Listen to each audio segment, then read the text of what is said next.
Flight lieutenant Mohammad Tauqir ইসলাম 9 November 1997 তারিখে রাজশাহী জেলার বোয়ালিয়া থানাধীন সপুরা ছয়ঘাটি গ্রামে এক সম্ভ্রান্ত মুসলিম পরিবারে জন্মগ্রহণ করেন। তার পিতার নাম মোহাম্মদ তহুরুল ইসলাম এবং মাতার নাম মোসাম্মদ সালেহা খাতুন।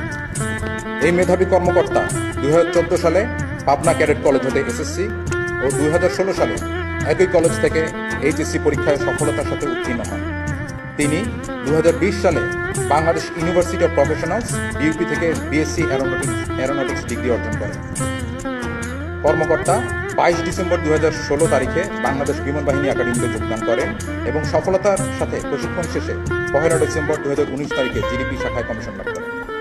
তিনি চাকরিকালীন সময়ে বিমান বাহিনীর বিভিন্ন ফ্লাইং স্কোয়াড্রন যেমন 15 স্কোয়াড্রনে পাইলট, 35 স্কোয়াড্রন পাইলট এবং অ্যাডজুটেন্ট হিসেবে দায়িত্ব পালন করেছেন। চাকরিকালীন সময়ে কর্মকর্তা দেশে বিদেশে পেশাগত বিভিন্ন কোর্সে অংশগ্রহণ করে সফলতার সাথে তা সম্পন্ন করেন।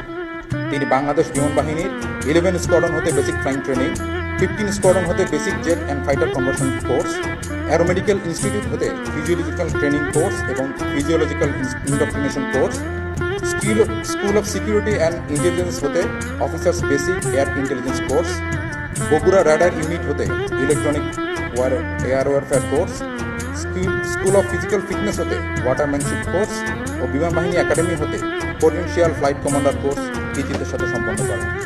এছাড়াও তিনি অতি সম্প্রতি ভারত হতে operational in training aerospace medicine fighter course সফলতার সাথে সম্পন্ন করেন। কর্মকর্তা 21 জুলাই 2025 আনুমানিক 1313 ঘটিকায় নিয়মিত প্রশিক্ষণ উড্ডয়নকালে এক মর্মান্তিক বিমান দুর্ঘটনায় পতিত হন। পরবর্তীতে সম্মিলিত সামরিক হাসপাতাল ঢাকায় চিকিৎসাধীন অবস্থায় মৃত্যুবরণ করেন। ইন্না লিল্লাহি ওয়া ইন্না ইলাইহি রাজিউন। মরহুম কর্মকর্তার কমিশন চাকরি 5 বছর 7 মাস 21 দিন এবং মৃত্যুকালে তার বয়স হয়েছিল 27 বছর 8 মাস 13 দিন।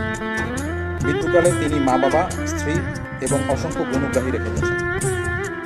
বিমান বাহিনীতে তিনি অত্যন্ত সততা, নিষ্ঠা ও দক্ষতার সাথে তার অর্পিত দায়িত্ব ও কর্তব্য পালন করেছেন। আমরা তার বিদেহী আত্মার মাগফিরাত কামনা করছি এবং মরহুমের শোক সন্তপ্ত পরিবারের প্রতি সমবেদনা জ্ঞাপন করছি।